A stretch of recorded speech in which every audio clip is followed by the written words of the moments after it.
సమాధాన నిబంధనను నేను చేస్తాను. I made a peace agreement.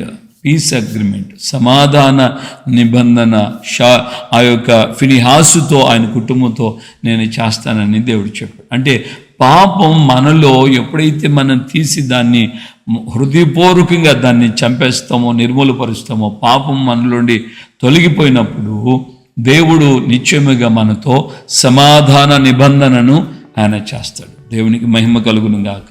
Hallelujah.